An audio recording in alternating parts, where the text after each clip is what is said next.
Latinos out there. This is Social Justice, and we are here with guests who are actively involved with the issue of the tax cuts that the Trump administration and Congress have been pushing through, which are going to be devastating to probably 99% of Americans. So I'd like to introduce at this time Carrie Markell, and who's a concerned citizen and activist involved in helping to make sure we have justice in this society, in our country, in our neighborhoods. And then we have Yoshi Yamanaka, who's the chair of the Our Revolution Long Beach. So we welcome both Yosh and Carrie tonight, who will be talking about this very important issue. And this is an issue, folks, that probably rivals what happened in the Reagan years, when Reagan turned the entire country around from FDR's social justice message of equality for all, of opportunity for all, as FDR, the New Deal, built that New Deal with his brain trust to make sure every American has a chance to have a good life, to have a chance to have enough food in their stomachs, but much more than food, but to develop the full human potential. And that's why we had the New Deal programs that created jobs, that in fact hired artists, even sculptors, painters, to go around and beautify the cities and get paid a government check. And it was a very check that was earned through pride and sense of citizen duty, that we're actually helping to make America better, really make it better. Not the way President Trump talks about, but FDR meant to really improve the country with material and physical aspects, and which leads to spiritual development. This has not been what's going on today, folks. It's the opposite. And this is what I would call Reaganomics on steroids, the Reagan tax cuts on steroids. And you're going to hear much more from both Yosh and Carrie on this and the details of it. So we are here to see what we can do to stop this tsunami of injustice coming down, a tsunami of injustice that's coming down on us with this tax cut that will be engineered through by the end of this year, maybe even sooner. In fact, right now, as I speak, the two bills from each of the houses is in conference committee, and they're trying to iron out the differences very quickly, and it's almost there now. And as soon as that's done, it'll pass formally through each house, once again by majority vote, and go straight to the president for signature. And President Trump has been waiting for this all of his probably life, but certainly all of his administration, because he knows what he's going to get. He's going to get a whole bunch of money himself for himself and his rich billionaire friends and the cabinet members that he has appointed, those billionaires and millionaires. They will get the biggest windfall, and not to mention other private sector corporate elites today, while American people will suffer. Schools will be cut in programs and funding. College students who are in graduate school will not get a tax deduction. They'll get taxed on their graduate school stipend, which is horrendous. It's cut back on education opportunity. Science and technology will be set back, funding for that. So many other things that both Carrie and Yosh will tell you about. So with no further ado, let's welcome our guests here today and let's hear from them. And we'll start off with Carrie Markell. Hi. The first thing I would like to say is that the tax plan that's being proposed is really not a tax plan. It's going under the guise of a tax plan, but if you look at the provisions of it, hidden inside are agendas that change social power in the country. And I'm actually glad that you mentioned about the programs under FDR. This is something that the Republicans have been waiting forever for. This tax plan is the beginning, they see, of the end of the FDR plan. Yes. This tax plan shifts power from the urban centers, from the intellectual centers, the universities, and it shifts it into a cabal of very elitist individuals who are looking to control not just the money, which is what everybody's focusing on, but control what people learn, what they do, what they value. And if you look at the provisions of the plan, you'll see that so many of the provisions are not fiscal. They have nothing to do with money. And that's why when people emphasize that it's a way for billionaires to make more money, it's not the money, it is the power. And that power dictates a lot of what we treasure in California. If you look at the plan, it is clear that it is attacking California uniquely. That is one of the parts of the plan. When Trump even began, his first words when he came in was that I want to get back at California because they had 3 million votes. And those votes were illegal. From that point on, everything he's done traces back to wanting to defang California, want to take its power away. Okay, if you look at the provisions, I'm just going to start with the first thing that is the silliest but most obvious. And there is a provision in the plan while it was being written and while there were fires in Los Angeles and just 2 months after the fires in Napa, there's a specific provision in the plan that tax deductions for damages by fires and earthquakes would not be covered, but hurricanes would. So that tells you right off the bat, where are there earthquakes in the United States? They're in California. Where are the hurricanes? And where are the Texas hurricanes? and Louisiana. Texas, Louisiana, Florida. Trump country. Trump country. So that, to me, I'm mentioning it not as the major provision, but as something that shows and demonstrates so clearly how California is the target. So let's look at some of the provisions of the plan, not necessarily in major details, but in what the shift in power and also the shift in values. A lot of the provisions look at conservative religious values and throw them into the plan, sneak them in. And again, I'm going to mention a really trivial one that shows that. When you look at the plan, one of the major targets is education in universities. Universities will no longer be able to accept, receive donations without some portion of them being taxed. And even though it's only about a 1% tax, the major universities with major endowments are the ones that are going to take the biggest hits. If you look in the state of California, and I've kind of looked and itemized the most important universities, Stanford, all of the UC systems receive endowments, and those endowments, because they are at a certain level, would be taxed. USC can go down the list. And then if you look even more obscurely, there's one little university that's exempt from this, and it's a little university in Michigan. And it turns private out, university, a church, yes, Christian university, no, church or not? Just a private one? it's the one that is funded by Betsy DeVos, the education secretary, right, where her brother went to school, and that is the only university in the United States. It's a private university that is not subject to this. I think they might have taken it out, but the fact that they even tried to sneak that in, juxtaposed with the universities that we have in California that are the most important universities in the world. I think Stanford is number 3. That's why thousands of people come from around the world to attend our higher education institutions in California, exactly, especially in California. And that's one of the things that California treasures.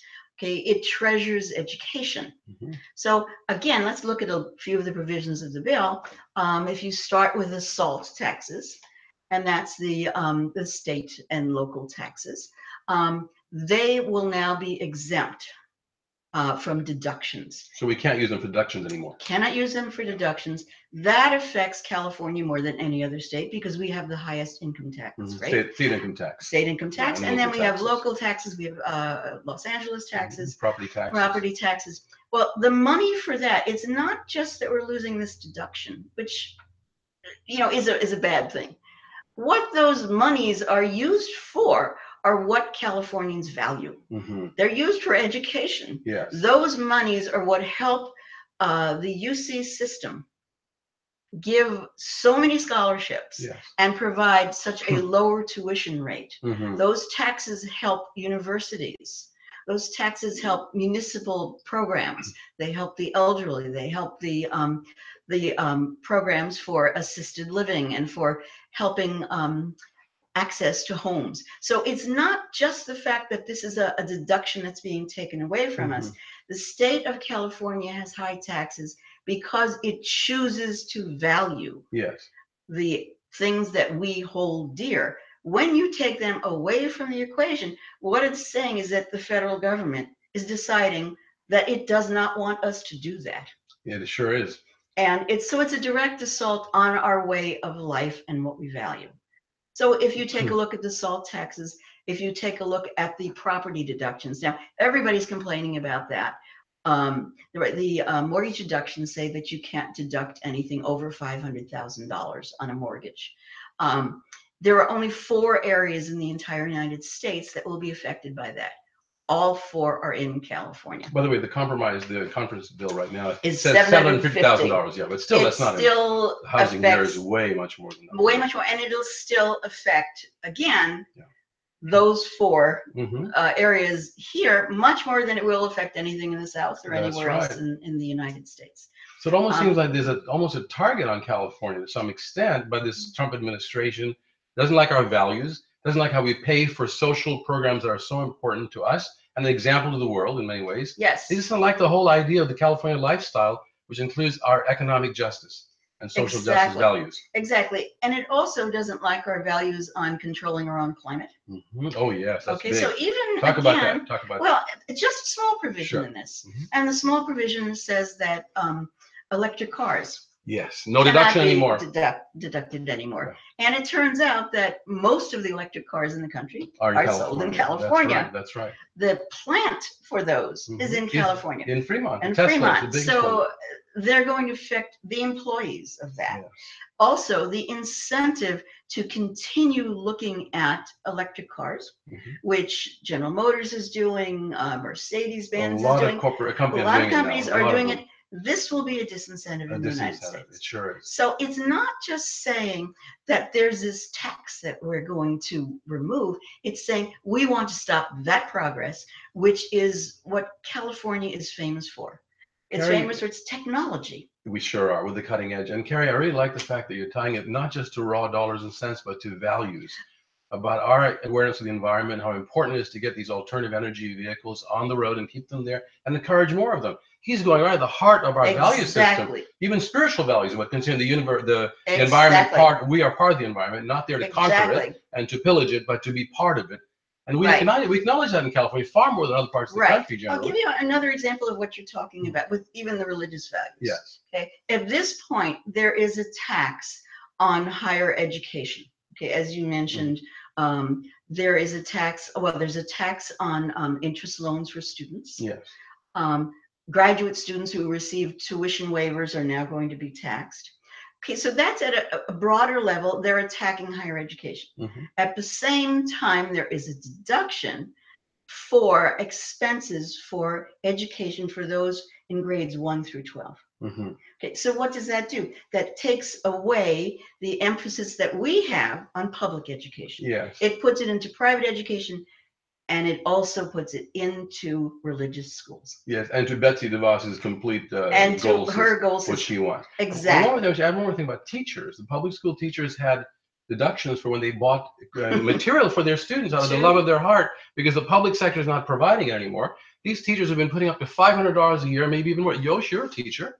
You certainly were, right? Yes. And you even helped. Some of you helped to fund the papers and pencils and books and notebooks for children in your classrooms, and this deduction is going to be taken away. Am I right? Exactly. Tremendous. And one has to raise taxes on the teachers by thousands of dollars. And one has to ask, how much money is that going to reduce the $1.5 trillion deficit? Nothing. But how is it going to affect the lives of the teachers and the students? And the students. Tremendously. So again, to me, it's not the money; it's what it represents. Very important. You're pointing that out. Not a lot of people are pointing that out, Carrie. Right? No, and again, when you see that shift, so California has decided that it wants to help housing. There's a housing crisis. There certainly is. Yeah. So the plan that Jerry Brown has just signed, I think, funded last year 20,000 new units for people who need assistance. Yes. And then there's a plan to do about 90,000 more. Okay. Those houses are funded by a public credit on public bonds and funding. That's being taken away. That deduction is taken away. That deduction is being taken away. And that deduction was used by very rich donors. And they're going to lose it too. They're going to lose it. And what it means that large programs for municipalities, for housing, for education, for universities, even the Los Angeles airport that is now considering expanding, the funding, which is made through private bonds, will dry up. Some conservative will dry up. So horrendous. So theoretically, LAX is jeopardized by this. Yes. What justification is there for that? Well, I'm so glad you bring up all these other aspects to it that many people don't think of. And it's California is a prototype. It's a microcosm of this whole problem of Yes. value conflict between Yes. good humanistic values that most Yes. people like us and progressives have, and then we got this Trump faction in the government in the country who don't even consider the common good or the public good. No. For them, it's all about a businessman getting in there and being able to make money and have his 500 businesses around the world, violate the emoluments clause, folks, in the Constitution, which says that no elected or appointed official in the federal government shall receive any kind of benefit or emolument or profit from any foreign government. And here's Trump doing business all over the world, including bringing in government officials from Saudi Arabia to stay in his hotels and make a profit. So it's about going into politics to make a profit. And so many of his cabinet members are like that. You know, and again, I agree with that, but I see it Am I a little as harsh? so much. Am I a little No, harsh? not in Okay. the least. I think it's way worse than Mhm. that. It is not just the money, it is the power. It is the ability for a small group of people to dictate to us the values that we want to have in our state. That's right, and that's unacceptable. And don't forget, to me, I have to point out that many of you know, and probably Yoshi would like to say something about this, is money is connected to power. Wealth and power are connected at the personal level and certainly at the political or social level. For example, you know, a super wealthy person in your neighborhood can control a lot of people, a lot of things around him, and has more freedom to do what he wants to, or send his children to the best schools, or himself or herself have the best life. So money gives them power and freedom, and wealth is the same thing. And so at the public level, when there's money in politics, when these big billionaires are buying and selling our members of Congress and our state legislators and our president to some extent, these super PACs certainly funded Trump's campaign, they want something back in return. In fact, this tax cut, I would say, is mostly a payback to huge donors, these right-wing corporate types, both Democratic and Republican, but at this point more Republican because they're the ones in power right now. And they took this money to get elected, and they have to pay back their donors. Would you say you might consider something like that? Yes, that Yosh, go certainly and say makes something sense, about it. and that all ties into Citizens United, which we're of Certainly course does. trying to overturn by a constitutional amendment. Speak to that. Go ahead. In California, one of our cohorts passed. That would be Prop 59, I believe, which mandates all representatives in California to do their utmost within their power to overturn Citizens United, whether by a constitutional amendment or otherwise. And that's something that California is one of the first in the nation to directly attack Citizens United. And that's a very important thing that we need to do away with. We all see the power of money in our elections, and we got to turn off the spigot. Absolutely. And we know we have a book out that I wrote called Dollar Democracy with Liberty and Justice for Some, How to Reclaim the American Dream for All. And the basic thesis of the book is that big money has bought our elected officials, and they in turn do favors for those who got them elected. At least 80% of the time they vote in the same way their donors want them to. They will throw a few crumbs at the public, a few parts of maybe 20% of the loaf of bread to the rest of us occasionally. And that is a real problem, not just with economic issues, but also with environmental issues, with social issues. And they go in the direction that their donors give them to go in. And that's the problem. It's a big problem. It's happening today at this very moment in this topic that we're all talking about. So would you like to add something else? Yeah, Carrie, I and then would. we'll bring Yosh back. This step of passing this legislation is just the first step. Mhm. And they're coming right out and admitting it. It's a stepping stone to next going and gutting Medicare, Medicaid, and Social Security. Yes, and it they're is. already talking about that now. Paul Ryan has been talking about it for sure, the Speaker of the Not House, even and many hiding others, it. right? They're Yeah, not even hiding it. And it used to be that you were not even able to mention that. It was the third rail. Third rail. Now they're feeling empowered with this legislation Mhm. to then say, okay, this is step one, let's go to step two. Yes. And that's even more frightening. It The is. fact that if it passes, it emboldens them Yes, to go take further. way further worse steps. Right, and that would be you starve the government or the public sector in order to cut back on programs that help people, public programs. And then Right. say, let the private sector do it. Public sector doesn't work well anyway. So they take the money away and then says, well, you're not working very well, so we need to privatize Social Security. Let's have vouchers for schools.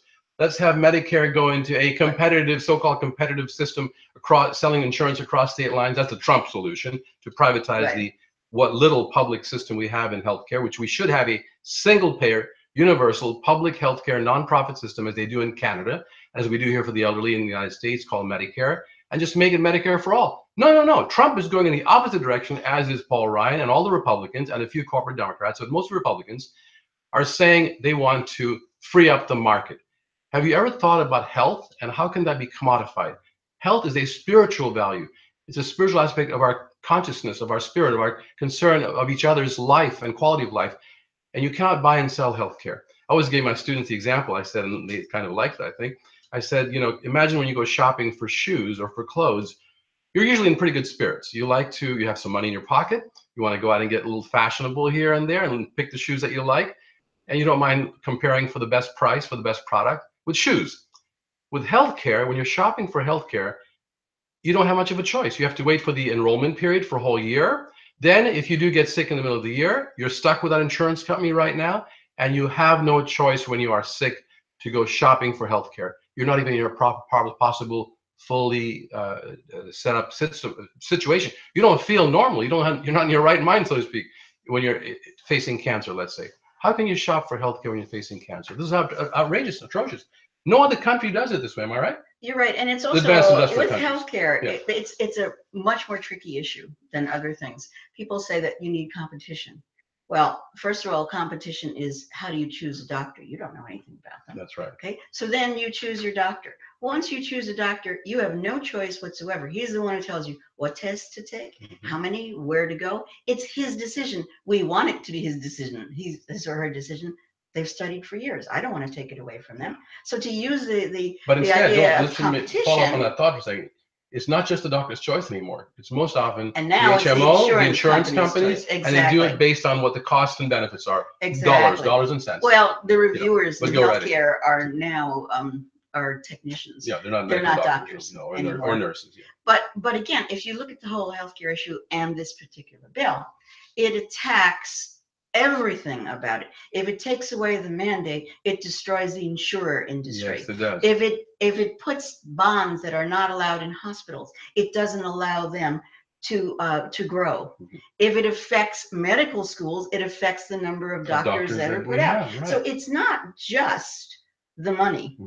And then if you really monkey around with Medicare, you're making it that so that physicians are discouraged from going into the profession. I used to work for the American Medical Association. So you know quite a bit about this is from my inside. thing. From inside, yeah.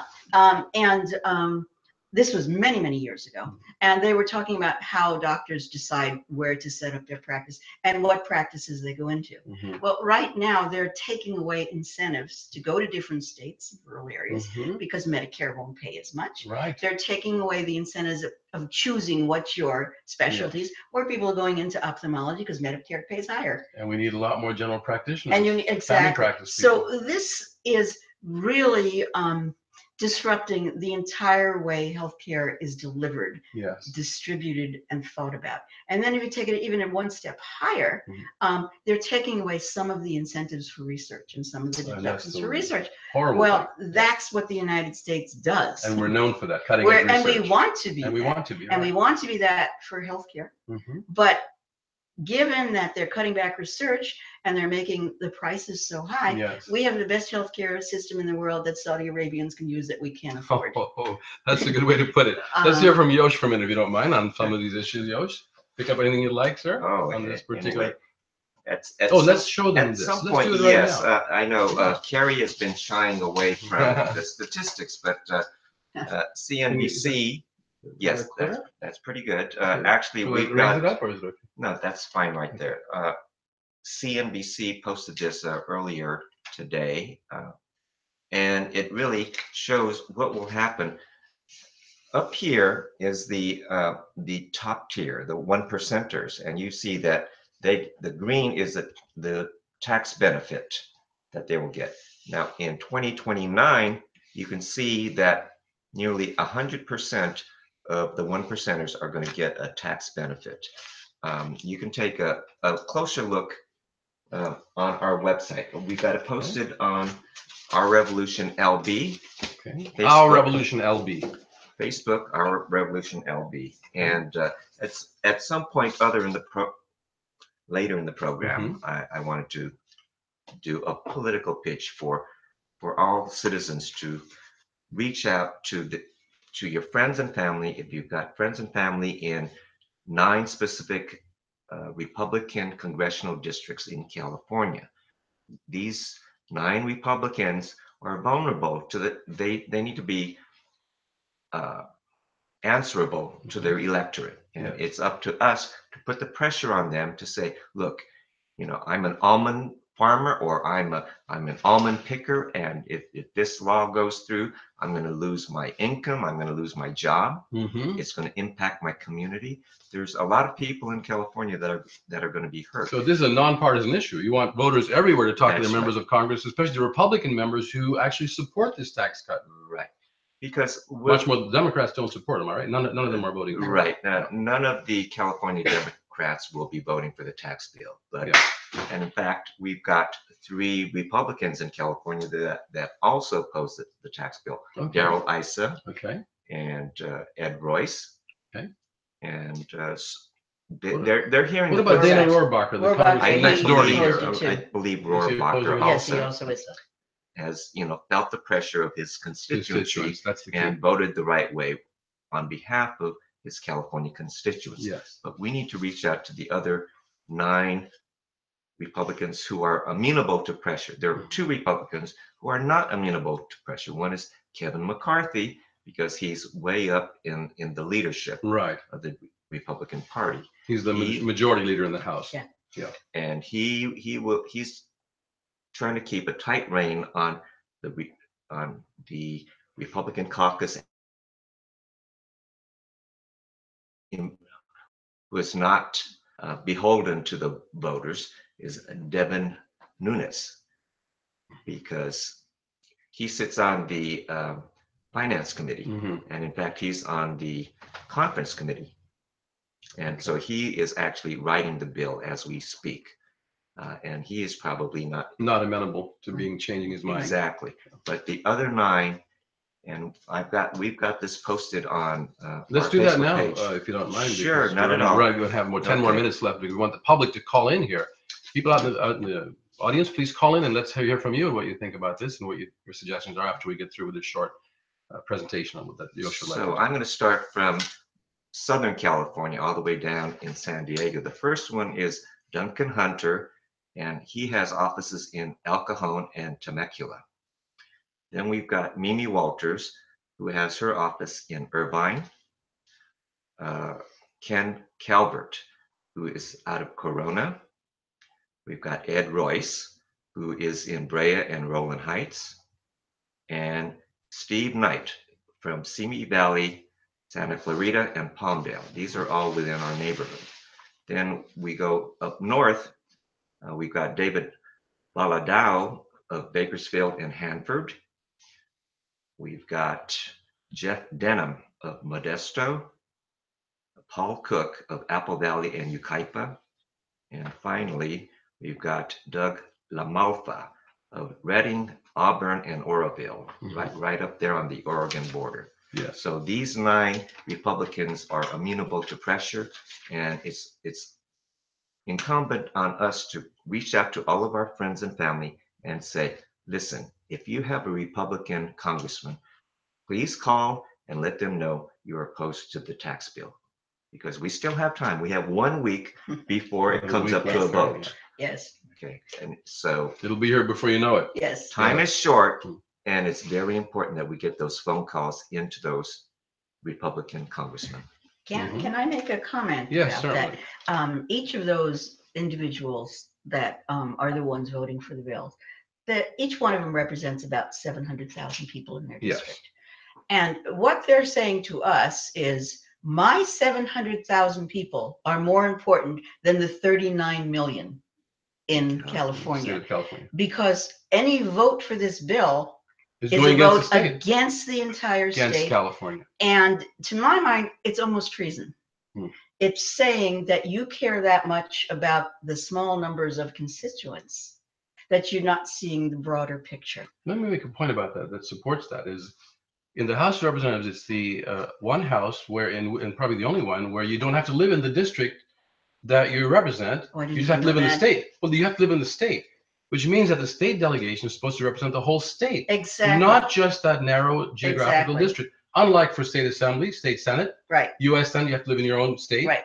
For the House, I you did represent not the know that. whole state. You can live here and be a member of the House from Sacramento, because you have to represent the whole state, not just your Right. small voting But block. a lot of these members are saying, I'm protecting my Only my turf, constituents. my constituents. But because that they vote for me. is so wrong. It's not what the Constitution And requires. Yeah. it also is saying that because they're not acknowledging that their constituents, use the same airports, Yeah. have the same Medicare. That's I've right. got statistics on each of these, and it shows that for the most part, the ones who are against this are in areas where the real estate value is less. So they're not going to be as affected. You have to have a $500,000 mortgage to be affected by this. And It's if you look at 750,000, right? 750. now, okay, They've so now upgraded it's 750 yeah. as of today. And if you look at the ones that we're talking about, except for Mimi Walters. And they're all in areas where the median home is somewhere between 200,000 and 400,000. So okay, they're not as concerned about that. Yeah.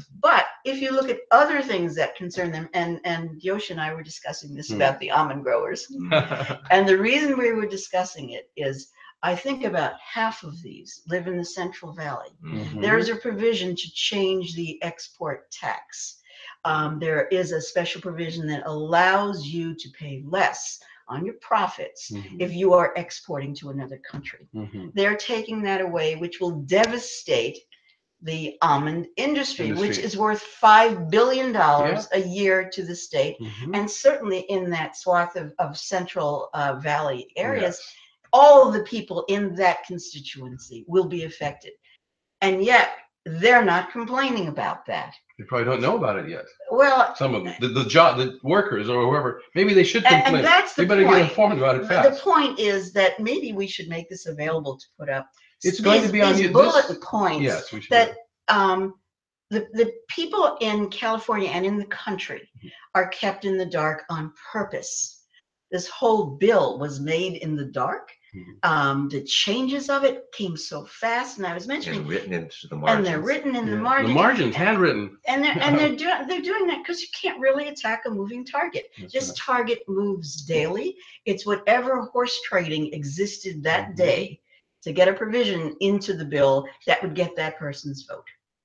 So unbelievable. So most of us, when we started this, we only started this a few days ago, and I've been researching the provisions of the bill. They're really hard to find. Yes. Because there aren't anywhere. You've got to go to 10 different sources to find that out. How can people pressure their representatives to not vote when they don't have an idea of what their representatives are doing in their name? Yes.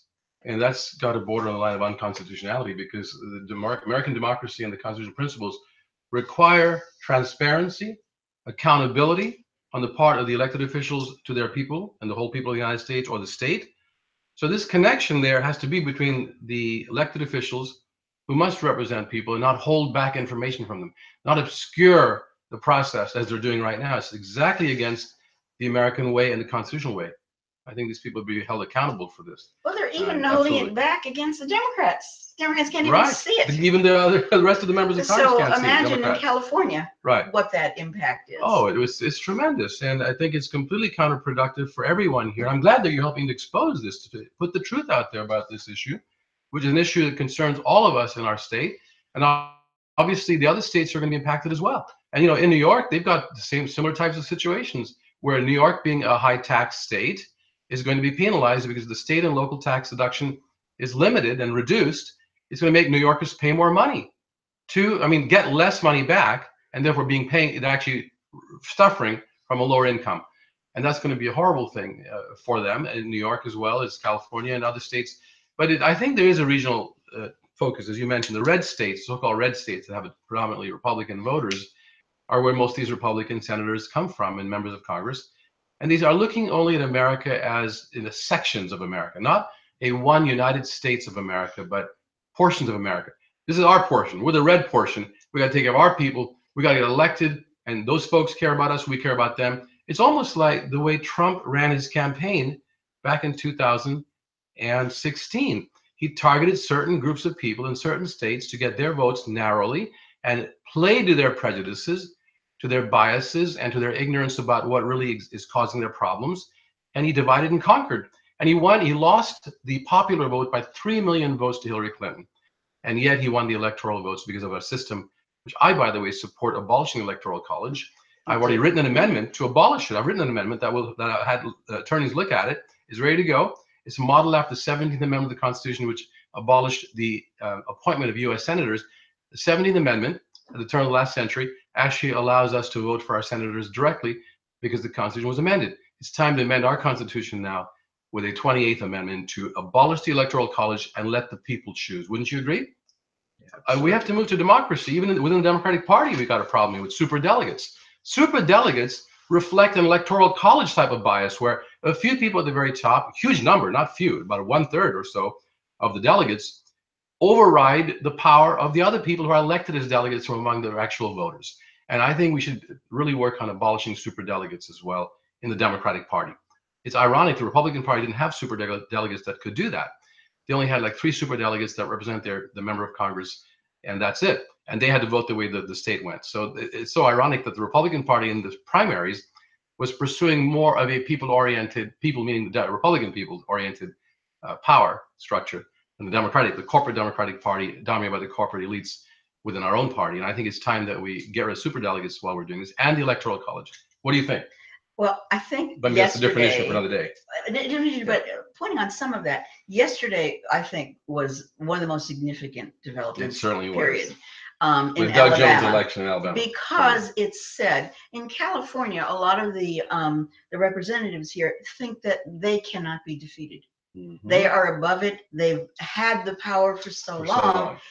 And all of a sudden, yesterday, and obviously with Virginia, the country is now seeing that is not the status quo anymore. That's right. You cannot represent such unpopular positions and automatically assume that your constituents are going to support you. And that's what we have to get that out more and more, that we don't give our power away. That's because as when we combine as a whole, we can replace these people. That's right. And the word democracy means the government of the people. Demos and kratia is government of the people. The word republic also, by the way, means returning power to the public. Res publica. It's the same meaning. Both Republican and Democratic, or the word Democrat and Republic, mean the same thing, or democracy and republic mean the same thing. And so it's time that we, no matter what your official affiliation is, Democrat, Republican, or Independent, or Green, come together as the people of the United States who want to take power back from the 1% elite who have usurped it, basically, and bring it back to ourselves so we can be a democratic republic. It's more than time to do that. And I believe in what Frederick Douglass once said: power concedes nothing without a demand. The great orator, the great liberation person who was an abolitionist and the first congressional reporter, Frederick Douglass, the former slave who inspired us, said, power concedes nothing without a demand. And that's what we're doing right now, is demanding that Congress do not pass this horrendous anti-middle class, anti-working class tax cut for the billionaires of America, and instead return and keep those resources and let them be spread out for the social justice cause and economic justice for everyone. That's what we're doing right now. Would you agree with that? I would definitely agree with it, and I would add another point. Please do. And the other point is the reason it's been able to go as long as it has is most of the states accept the status quo. They just go along with what is. Now, the top 1% has now kind of moved in since Trump, but it hasn't always been them. It's been the status quo. Way before Trump. Way before Trump. He just was smart enough to take advantage of it. Yes, good point. So we have to reevaluate. I mean, if you look at the state of Alabama, what was it? Jeff Sessions won with 97.5% of the vote. Running unopposed, but the one who ran opposed before got 67% of the vote. But it's still allowed that particular state And now you're starting to see people in the state going, wait a minute, I don't really agree with all that. I've They're been going along reevaluating. with it. Yes. So we need to get people to rethink Yes. and start questioning what they have accepted all along that just works, or the good old days, or the fear of the future, the fear of change. We have to let them see that that's opportunity. That's not fear. Beautiful. And that's not a reason to vote for somebody. Very because well you put. don't want the future now. Yes, I love it. Very, very well put. Yosh, you want to add something before we ask the public to call in if they'd like, and Gary to start dialing the phone, folks? No, Go ahead. I think Carrie has Okay. covered. Okay, everything, so while we're waiting for a call, brilliantly. very good. She did very well. Thank you. So did you. Thanks, Yosh. Okay, sure. Thank you. Thanks, Carrie. Stay here for a minute because we're going to have people calling in. Folks out there, please pick up your telephones and call the area code 562-234-3319. Call us at 562-234-3319. We'd love to hear from you and get your ideas on this very, very important issue, critical issue at this time of tax cuts that the Republican-dominated Congress and President Trump are pushing through, railroading it through, ramming it through so fast that can have devastating consequences for the 99% of Americans who are the working middle class and the working poor. So please start calling in if you can. The phone is on. And while we're waiting for you, let's see if Carrie or Yosh like to add Sure, I something. would like to add Sure. one thing that Carrie briefly touched on, and that's SALT, the state and local tax provision, which is being eliminated as we speak. And that will affect Californians. If you itemize your deductions, and many Californians do, there's a study out which shows that the average Californian who itemizes approximately $18,400. Mm-hmm. Now, this new tax bill says that we're taking away SALT, but we're replacing it with a $10,000 deduction. What that means is that, sure, you get the $10,000 deduction, but the $18,400 that you had itemized last year will no longer be available to you. In other words, you would be losing $8,400 in deduction. So that's a lot of money for middle class people. That much is the deduction that's being lost. 1/3 of that is actual dollars. correct. Being lost each year. 1/3. 1/3 of that 8,000. But part of that too is when you take away the itemization, you can't deduct for charities. Mm-hmm. So that's going to affect all the organizations that receive charitable donations. Which do good work, many of them, they do. That's what they're there for. That's right. Well, they don't all do good work. They don't, right, Not I will fully, but agree. most of them But do. a lot Most of them the time. do, and if That's you're, right. you do your research and decide which ones. But it takes away your discretion then of what to do with your monies. Yes. You can't invest them in municipal bonds because you won't get tax deductions on that. And so there's way more things in that SALT provision that is taken away, other than what we just look at, which is the tax. Very well done. Very well put, Carrie, because you're looking at the larger picture, the holistic view. It's not just a mechanical view of just a few dollars being shifted here and there. It's a holistic view of changing our way of life, our quality of life, and ethical standards, which Trump doesn't seem to have in many cases, or most cases, unfortunately. And not just Trump. Let's not personalize this. It's not just President Donald Trump. There are a lot of people around him, and even not around him, but in the United States, who have lost our way when it comes to basically having a vision. And don't forget what the scripture says, that where there is no vision, the people perish. Where there is no vision, the people perish. And that's very important, because the vision comes from using our intellect, our mind, and our hearts, our intuition, putting it together and looking at what is life all about, and what will the good society be all about, and how do we create the good society so each of us can then develop our full human potential. I think that's what the vision is that most spiritual paths and traditions talk about. We cannot lose this vision this country had built over the years, and we're starting to lose it, unfortunately, to a selfish, self-aggrandized, specifically materialistic, acquisitive way of thinking by a few elites that are pushing it on the rest of us and making us feel that's the natural way to be. And we know, and many people who've lived longer than me know how we used to be and how we can be once again in the ethical way. Not make America great again to be a country that goes to war at the drop of a hat. Not make America great again to say you're on your own and go out and make as much money as you can and just go out and buy as much as you can. Not a country that has become, so self-centered individually, as opposed to being more collectively oriented toward the public good. We need to go back to the dream and the vision of Franklin Delano Roosevelt, of Harriet Tubman, of Dr. Martin Luther King, of Cesar Chavez, of Dolores Huerta. There's so many people who have given us the path of this vision and had that vision and drove and led the country with it. We can all do it. We should all become leaders now to have the vision that we're talking about. I think most Americans, we discuss it with them on a widespread basis, agree that we have to come together in order to help each of us benefit. There's no contradiction between the individual's benefits and the society's benefits. In fact, great philosophers like Rousseau talked about that. Then when we commit ourselves to each other by coming up with rules and regulations that can then make the commitment to benefit each of us individually, then we do the best. For example, without public education, taxes to fund it, individuals can't go forward individually and become the best doctors and engineers and lawyers. So here's a phone call coming in. Let's go ahead and answer that, see what the person has to say. Hello, you're on Economic and Social Justice. Who's speaking, please?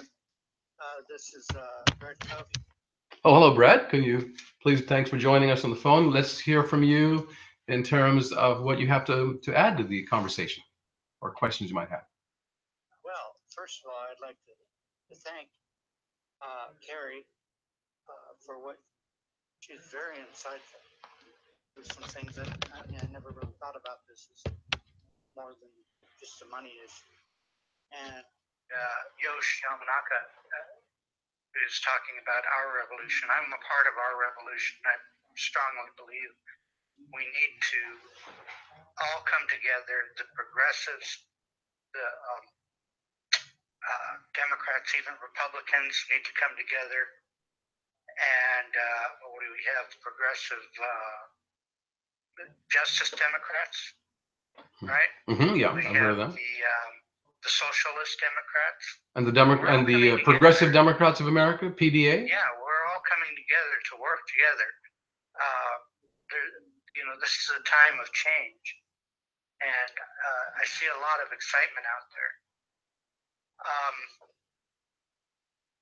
What I wanted to say about Carrie's remark about,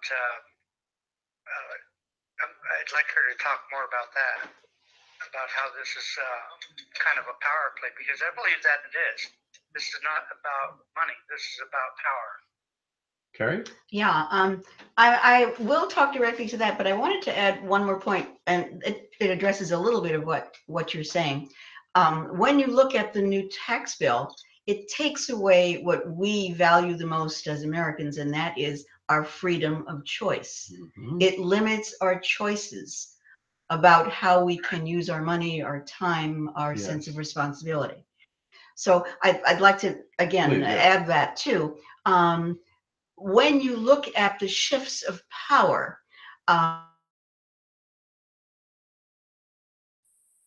takes away from us if we allow, as Trump's campaign has been doing from day one, it emphasizes distrust and separation. Mm-hmm. And as long as we are set against each other, and as long as there are lies exaggerating that, and as long as it's seen that the politics of fear, mm-hmm. fear of immigrants, fear of things that are different, mm-hmm. fear of the way money is spent, as long as we are separated, we can't accomplish what we want. So what your point that you're making is power has to be given back to the idea of connecting to each other and feeling comfortable in connecting to each other and seeing that as one of our prime values. Very well stated. Through connectivity, mm-hmm. we can do anything. We become individuals with no power whatsoever. That's right. And I think that's so well put, Carrie. Brett, what do you think, Brett? I totally agree. And I also want to say that when you mentioned FDR, that this is a move away from Roosevelt's plans into back to basically feudalism. My heart sank. I almost went into a panic mode because I realized that's happening in this country. We cannot go back. We cannot go backward. As we found out in 2008, things can go bad very quickly. Yes. And I think this tax bill is going to do that. I think as well as what you were saying, it's changing daily. They're trying to keep us off guard, and Yes. they happen to bring up all this other stuff that people are being forced to concentrate on, and they're being distracted from what's really important here. Excellent point, Brett. I'd like to, you reminded me of a professor at Millsap College who just wrote an article and published it, I think, in one of the major newspapers. He's a specialist on the Great Depression. He's a historian of the Great Depression. He came out and warned the entire country right now that we're seeing this happen over again. In the 1920s, under President Coolidge, the Republican-led Congress and the president passed massive tax cuts, mainly for the super wealthy. And you know what followed? The Great Depression. He's saying that the similar thing is happening today with President Trump and the Republican Congress pushing through the same type of massive tax cuts with the bogus claim that it'll all trickle down to all of us because those who get these big tax cuts in their pocket will spend the money in their businesses and expand their businesses in the United States and hire all of us and give us great salaries. Are you kidding me? If they get those big tax cuts, they take the money and they run. They invested in the Wall Street that does business in Indonesia and pays the workers 20 cents an hour. We know what happens. And in the 1920s, this demand side of the economy was reduced. So the super wealthy, and you cut programs that the middle class needs. You cut funding for firefighters, for teachers, for construction workers who already have contracts to build roads again, rebuild them. You're cutting out the middle class and working people's income. You're reducing purchasing power. That's what slows the economy down, brings about into recession. And two recessions in a row is two negative periods of growth in a row is a recession. That goes into a depression when we have several recessions in a row. And that's what happened in the 1920s. It happened in the 1980s under President Reagan's tax cuts, a recession then, and a great recession after Bush's tax cuts in 2008. What happened to us in 2008. It also happened once before in the 1890s. Once again, Republican president engineered heavy tax cuts, mainly on the wealthy investing class, arguing that they would invest and grow the economy. They didn't do that. And whatever little growth occurred went to the very top, as it's happening again. So who says history repeats itself? George Santayana's statement's even more instructive. The American historian said, those who do not remember their history are condemned to repeat it. Those who do not remember their history are condemned to repeat it. And that's really what we're trying to get people to remember. Yeah, to take action. There's another point here too, that the trickle down theory became very popular under Reagan. Mm-hmm. And then even Clinton allowed all of these changes to be made. And then kind of at the end of all this, when it was being shown that there was a recession, even Alan Greenspan, who came out supporting trickle down, said that people were so selfish. Mm-hmm. That's why it's not working. Yeah, he didn't know about that. He didn't expect that to happen. Yeah. Targeting any one particular group, but if you look at those who are selfish, it doesn't seem to be the 99% who do care about each other, who do pay their taxes regardless of their meager salaries. It seems to be the 1% who have so much already, who become addicted somehow or the other to this material wealth. They want more and more, whether it's a power trip or psychological need or just material. And that's not what unites the country or builds the United States from the ground up. It doesn't trickle down from the few up at the top either. So that could be something that people can analyze. Why is it you cannot live on $10 million and pay $4 million in taxes? You have to have 30 million and pay only 3 million in taxes. That doesn't sound to me in any way rational. What are they spending it on, Yosh? I mean, you need 10 yachts instead of 5 or what? What's going on here? Power and money so for the power sake also of it. And it's for the sake of it. It's right. Because I can. Yeah, that's probably what it is. And it reminds me, again, I'm not a preacher here and like that. I'm not a fundamentalist religious person, but there's some interesting words of wisdom in some of these scriptures. And when one of the major people in our history of thought said that, what does it profit a man if he should gain the whole world but lose his own soul? A man, if he should gain the whole world but lose his own soul. I would say that's very instructive today, and I would actually generalize it and paraphrase it to say, what does it profit a country if she should gain the whole world but lose her own soul? So I think that's what we're talking about. Values, in touch with our inner selves, with that intuition that we know is the right thing, guides us to do the right thing. And we need to get back in touch with that. Yes. I think that we need to look at ourselves and really question what is America about? Who are we as Americans? What Mhm. is our responsibility? We have a responsibility to each other to do just that, to look out for each other and move forward together. Such as the idea that research and development is we're not paying attention to research and development. It's so important. We used to be the leader in so many different things. Curing Diseases. curing cancer, polio. We we did these things, and who made money off of that? I mean, The drug it wasn't done companies. for great fortunes, but now today, the only reason a pharmaceutical company, and I don't blame them because they're a company, the only reason they'll do something is because they'll make money off of it. That's why we're not coming up with new antibiotics or anything. It's because government is not putting the money into the research needed to do it.